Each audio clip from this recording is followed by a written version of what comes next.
to teach you about blood. Blood that runs through your veins. Blood that is red and gross and full of a whole bunch of stuff. Today we're going to be talking about the composition of blood. Your blood is red. And the reason why your blood is red is because we have something called red blood cells. But not only do you have red blood cells, you also have a section of your blood called plasma.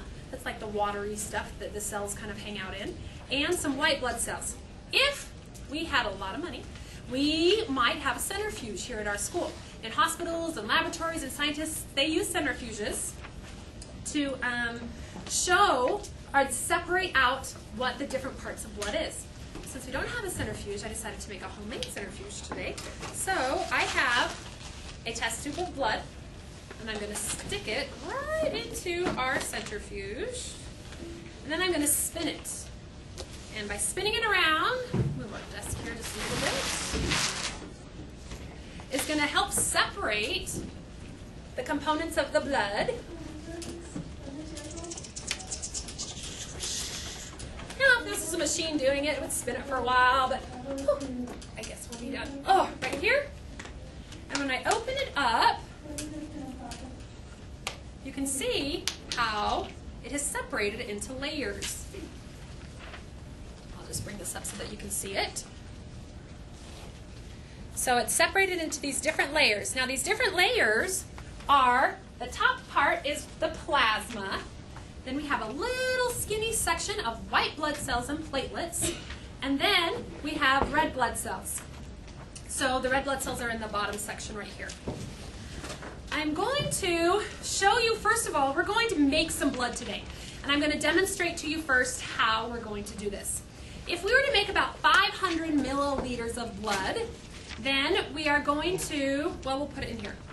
First of all, about half that, 55%, is called plasma. And plasma normally is kind of a yellow color. Inside plasma, we have some sugars and we have some salts and maybe some proteins. And I'm going to pour our plasma into our container. And 44% of your blood composition is red blood cells. So the red blood cells are shaped like discs, kind of like little donuts. And that big white puffy thing is a white blood cell. We're going to use these red hots, you know, those cinnamon candies, to represent our red blood cells.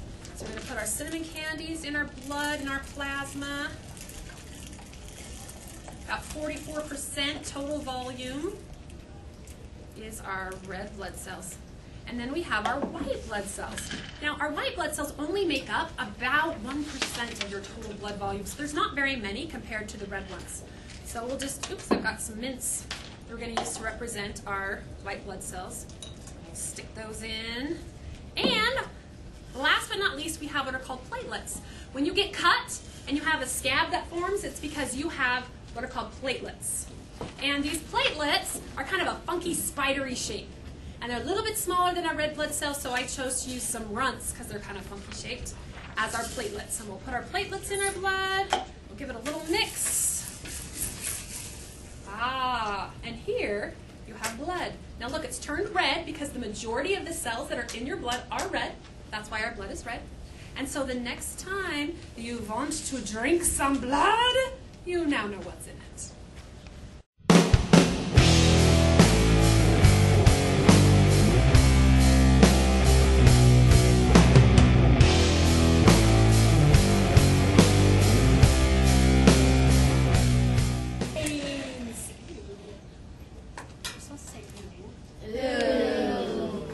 People, cooperate with me here. Okay, 44%. They're stuck together. Now we're going to start over. Okay, sorry, press stop. Start over. Gooey. Ew, that's when we go. Ew. Ew. We're starting over. Normally. Oh, okay, time out. Listen, after he says 3, 2, 1, you can't make noise. Got it? When he says 3, 2, 1. How do I stop it? Press the button again.